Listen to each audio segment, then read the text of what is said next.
This is Michael Wilson. I'm looking at the news that Denver is moving to make COVID-era tent encampments a permanent homelessness tool. So Denver officials are working to make the managed campsites that popped up around the city during the pandemic a permanent tool for addressing the homelessness crisis.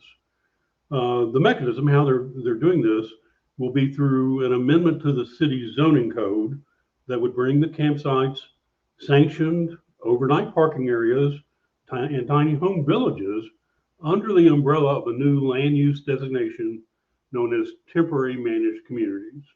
So these are safe outdoor spaces, clusters of tents that have occupied fenced-in parking lots. They're in neighborhoods.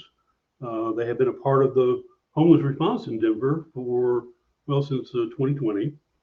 They were launched as part of the city's efforts to mitigate the COVID pandemic.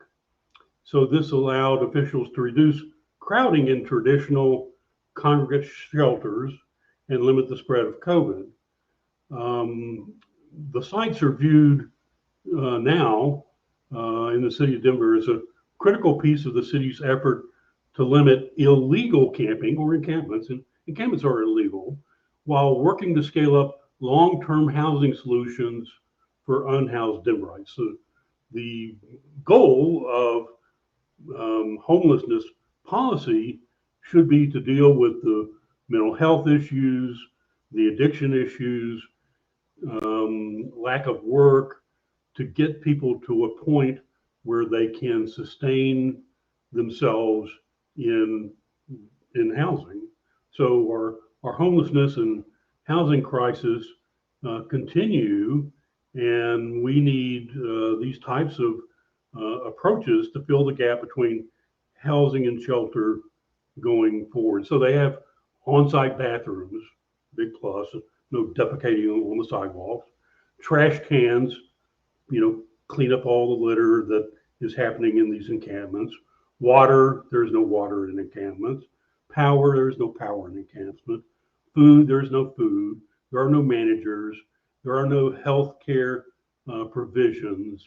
And it gives the homeless more options and safety than just sleeping on the streets. The stability and regular access to services like housing counseling, case management are leading what seems to be positive results.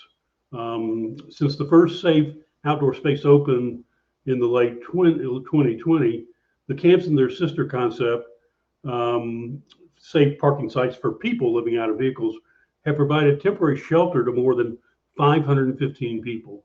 Of those, more than 180 moved into a more stable, long-term housing situation.